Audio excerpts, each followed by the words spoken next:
Hi everybody and welcome to episode 10. On this episode we're going to be talking about fasting, as I'm sure you can see. How can I see? Because it's going to be in the title. Oh yeah, we can do that now. Yeah, we can. Oh gosh. So this time we're not going to go into too much depth with the fasting. We're just going to sort of cover it briefly. Yeah, I think. introduction. Yeah. It's basically just to tell everybody that this is an option. Mm-hmm. But not a necessity. Not a necessity, yeah. Where do we start? I think if we go perhaps the difference between fasting and just cutting calories down, or... Yeah, I think shall we go for the definition first? Yeah. So, fasting is purely when you don't eat. Mm-hmm.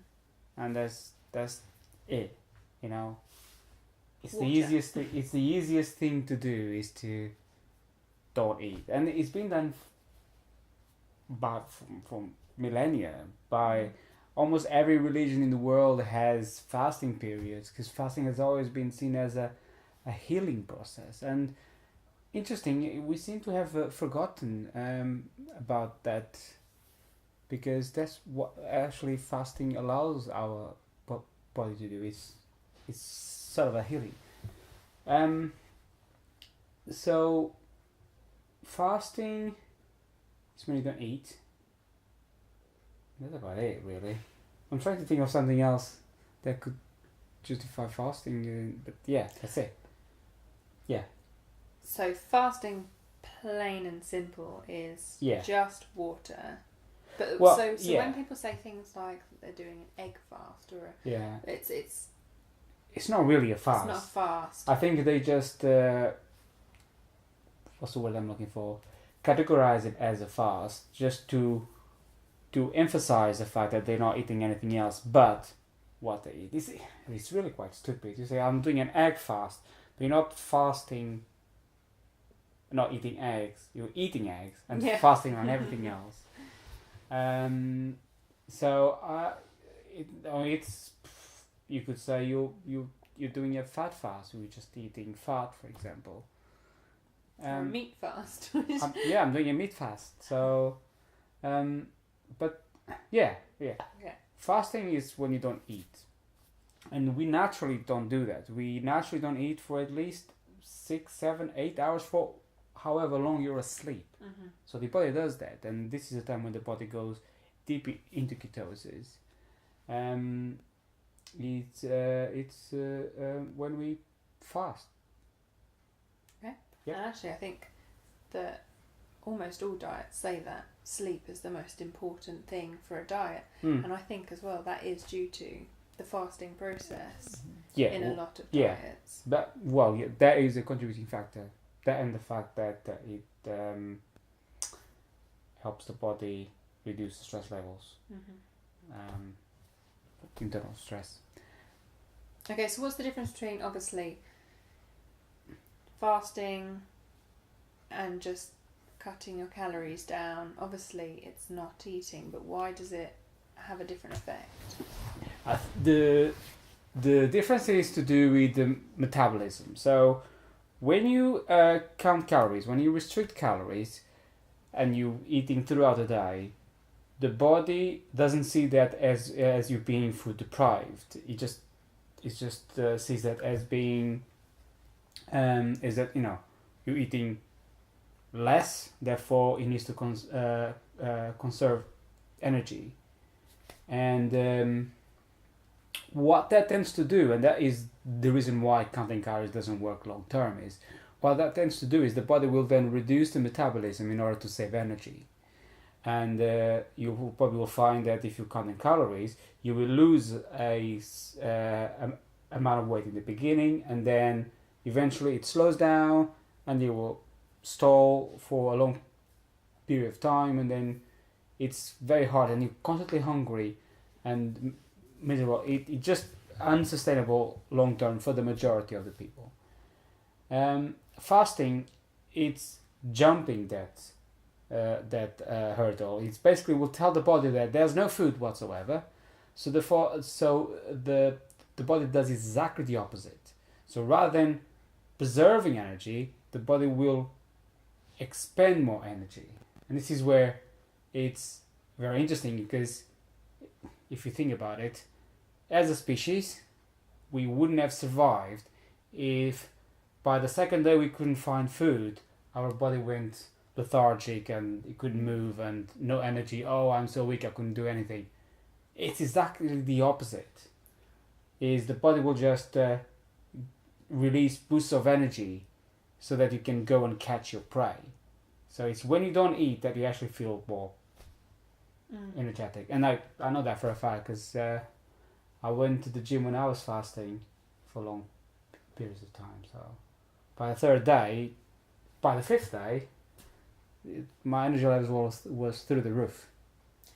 Is that, just drawing on personal experience now, is that why, it may not be, but when you end your fast or break your fast, when you have that food, because every time I've fasted and then eaten, I felt knackered after the food. I feel so tired. It's almost like... It's almost like the body's gone, that's it, we don't have to try anymore. Yeah, it's pretty much that. Pretty much that, and the fact that suddenly all your energy is then diverted into the digestion and everything else. But yeah, it's the body just, and relax. Yeah.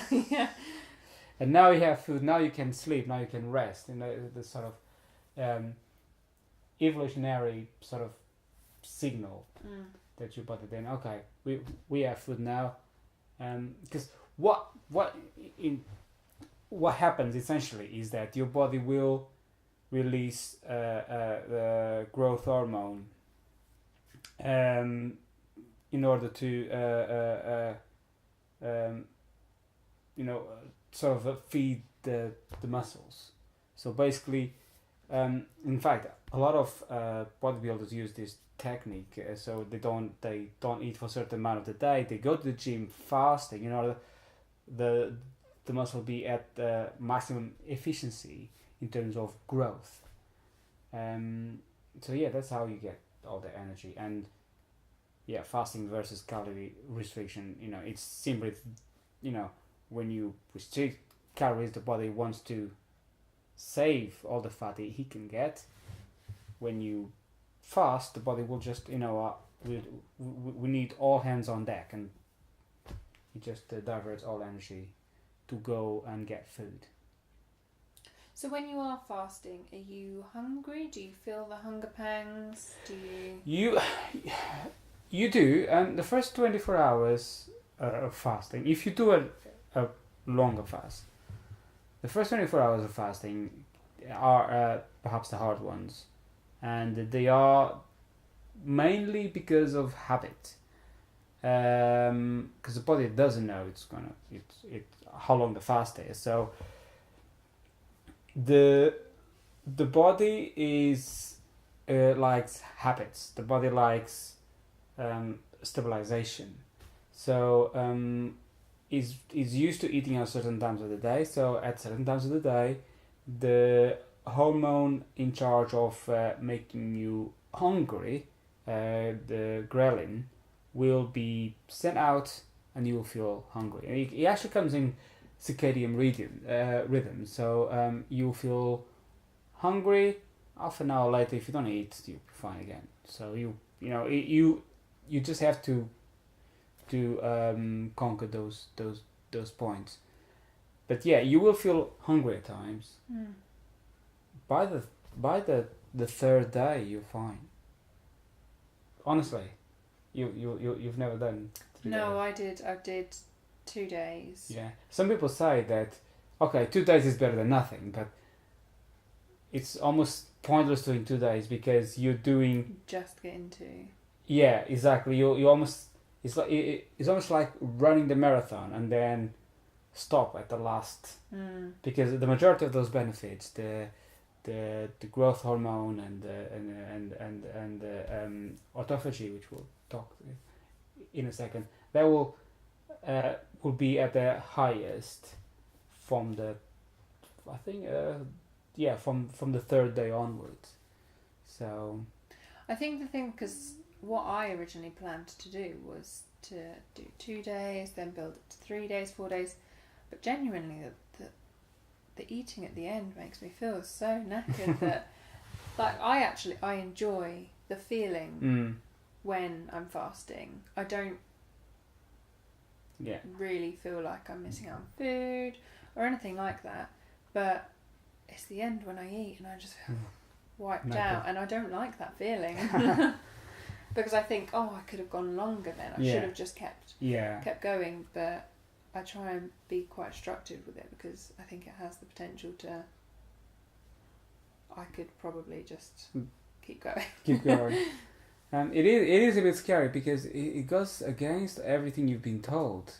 You know, when I was fasting and I was working, people just kept saying, "How can you still standing?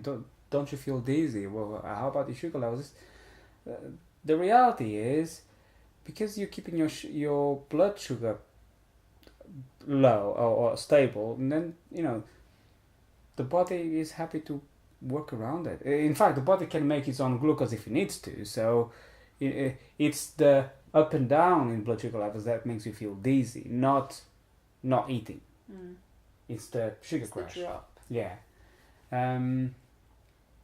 But yeah, fasting is a bit like keto on steroids, because the whole purpose of keto is to keep your insulin levels low. But every time you eat, even just a little bit, even if it's fat, there will be a small amount of insulin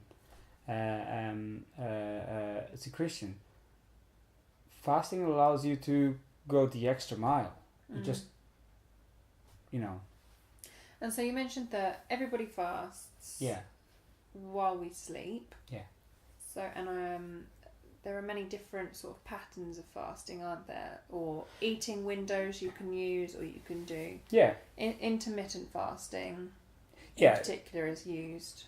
Yeah, a lot of people. Well, I use intermittent fasting on a regular basis because I just got so used to it. Yeah. So obviously you have the longer fast, from 24 hours onwards. Just a word of caution on that is that if you go over 5-7 days, then you may need to do a bit more investigation about it, because then you may have some problems when you start eating again. So don't do it for longer than, I would say, 7 days maximum. You can do for longer. Hey, Jesus did for 30 days, was it? Who was it? Oh, Jesus. The Lent, it goes on for, used to be for 30 days? Well, yeah, Lent was 30 days. Ramadan, for how long does Ramadan goes for? They eat at night. They eat at night, yeah. But I wonder if that's a sort of a new evolution sort of thing, because I think Lent used to be you were not supposed to eat certain types of food for 30 days, or you were not supposed to eat, and then it eventually evolved to not eating certain types of food, not eating meat, for example. So you can go longer. The longest fast, just before we go to intermittent fasting, the longest fast is 382 days. 382 days. It was this Irish fella, 27-year-old man, morbidly obese. He went to he walked into a hospital and just asked the doctors, if you monitor my vital signs, would you allow me not to eat as long as I'm healthy? And I think the doctors agreed. And I think he lived in the hospital for the first few months, and then eventually they just sent him home, and he just kept coming back. They give him. They initially gave him supplements like potassium, something like that at the beginning, because they believed that he would need it, and then eventually they stopped that too, because the body is just self-regulated. The body had so much reserves that as long as he had water, it was fine, and so he lasted over a year. Wow. And that is recorded and documented in a British medical journal. But anyway, the majority of the people on keto, eventually they will do intermittent fasting, and that is naturally because they will feel less hungry. very often they will just stop skipping breakfast and things like that. So yeah, there's several windows of eating. It's entirely up to you when you eat. You work around your life, your work life, social life. Yeah. Usually I eat dinner because it's sort of a social event. There was a time with me and Kim would only eat lunch because Kim wanted to do IF and she would find it easier to eat at work than to eat at home. But she will find it easier not to eat at home rather than to not eat at work. Yeah, when everyone else is having lunch. Exactly. I found it easier for me not to eat at work because I have my own office, so I could just carry on working. Right now, just eating meat. I'm eating lunch and dinner only, and I'm eating around 1:00 lunch and around 6:00 when I get home dinner, and that's it. That's the only thing, the only time I eat, and I'm not hungry the rest of the time. It's just so natural now. Interesting thing is, when I was eating a normal normal standard diet. Normal food. Yeah, before that, and it happens. I never thought about it until recently. Very often, I would, especially when I was counting calories, very often I would not eat breakfast and lunch, and only have dinner, and I still gain weight. Which to me didn't make sense, but the reason why is because I would get home so hungry because I was so used to, because my body was running on glucose. I was so used to to eat. I would just eat my dinner and then just carry on eating throughout the evening, and so completely undoing all the work. Out of control. Exactly, completely undoing all the work from the rest of the day, and intermittent fasting, it's when you limit your feeding in between a small window. So a lot of people put it up as like 24, 16, 8, and that's just saying that they'll fast for 16 hours. Yep. They eat for 8 or fast 20, eat for 4, depending on really your eating window. And you count the hours that you're sleeping as well, so you don't have to, you count. If you say you fast for 16 hours, 8 hours will be asleep, 8 hours will be, let's say, at work, and then you have dinner. Then you have a few hours there where you can eat. And what will that do is that it will keep your insulin levels low for longer, allows you to allows the body to go deeper into ketosis and make use of those ketones. Get the body used to use fat for energy and things like that. I was going to say something else and just completely vanished. While you're rethinking, do you mind if I ask you a question? Depends on the question. It's about the eating window. Yeah. A lot of people say that you should break your fast with certain foods and begin your fast with certain foods. Is there any truth in that, or depends how long you've been fasting? If you've been fasting for quite a few days, if you haven't eaten anything 3, 4, 5 days, then you should break your fast with something small, so that your body will just then kickstart the all the digestive system. A lot of people actually, they will they prepare this massive, gorgeous meal. They've been they set themselves as a sort of their like treat. They will break their fast with, let's say, small nuts or cheese or whatever, while they're cooking, and then by the time the meal is ready, they're not hungry anymore. And that has happened to me. I was gonna say that I keep seeing in the news the 1 meal a day. It seems like that is the new trend. regardless of what diet you're on, they just go 1 meal a day, which is fine. I haven't seen that. Yeah. I think that's intermittent fasting. We said that you wanted to bring up autophagy. Autophagy, correct. Autophagy. It's autophagy basically means, auto it's self, and phagy means to eat. So basically, it's the process where the cells will just cannibalize themselves, sort of eat themselves, and that is a natural process from the body to get rid of the cells that are not working efficiently, or just sort of a cleansing. And the body does that regularly, naturally.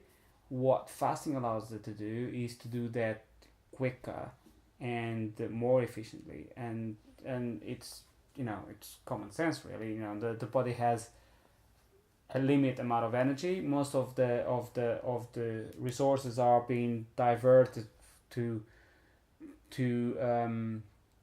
the aim of getting food. So the body will just gonna recycle what it can. Don't waste any energy where it doesn't have to. And some doctors believe that that is a great way to prevent cancer, for example, to combat certain diseases related to the blood sugar levels and things like that, because it will sort of starve a lot of the cells that are not working as they should. I need more of that. I need to fast. I've been trying to think about what the doctor said, that everyone, regardless if they big or slim, whatever, everyone should do a sort of a 7-day yearly fasting to as a way to prevent cancer. Is it something that you prepare for, or is it something that you go, right, that's it, tomorrow? Do you build yourself up, right, in a month's time, on this date to this date? Honestly, it depends from person to person. You kind of need to be prepared to fast, only because the first 24 hours, even 48 hours, can be a bit tricky. So if you're not mentally prepared, you will succumb at the first signs of hunger. But you can do it whenever.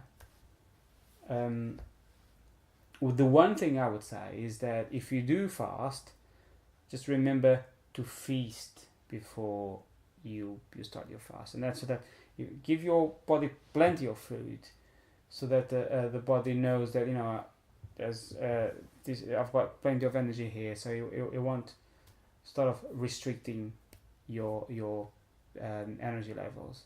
And if eventually when it sees that there's no food coming in, then it goes into fasting and will start using all your fat stores. Do you feast with high fat? Feast with protein? Well, or just food? Food, I would say. However, it makes more sense to be a low carb, high fat diet, because that is very close to fasting in terms of insulin reaction. So if you do it with fasting, basically, if you're on keto, then your body is used to, after you become fat adapted, you're used to just burning fat for energy. So if you eat keto and you eat plenty of fat, you're giving your body an energy source that he's able to use it straight away. By going fasting, those doors to the fat stores are already open, and then it's just plain sailing use, rather than, if you are on a standard diet, then the body will go through that process that, oh my god, I need to use fat, and you will feel worse in the first 24 hours than you would have if you were doing keto. So yeah, you feast on a keto meal. Okay. Fab. And yeah, that's fasting, I think, for beginners, I think. Yeah, I think as a basic level, not going. Yeah, I think Deep. I think we can elaborate on this in other episodes. We can perhaps talk more about the growth hormone and how's that impact, and we can talk about more autophagy. But the reality, there's experts out there that know this a lot more than we do. We just like to be perhaps the sort of a entry point.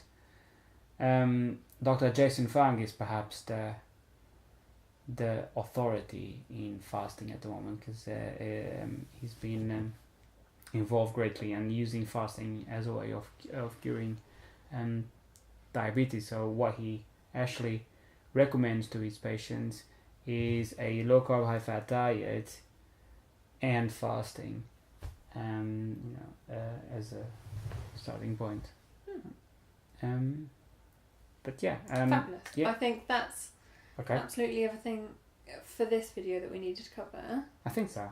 Short one. Yeah, a nice little one. Yeah. If you got to the end of the video, please comment with the word autophagy. Autophagy. Autophagy. Do you know how to spell it? I'm going to write it here. Good one. Okay. Yeah. Fabulous. Thank you very much. Thank you. See you next time.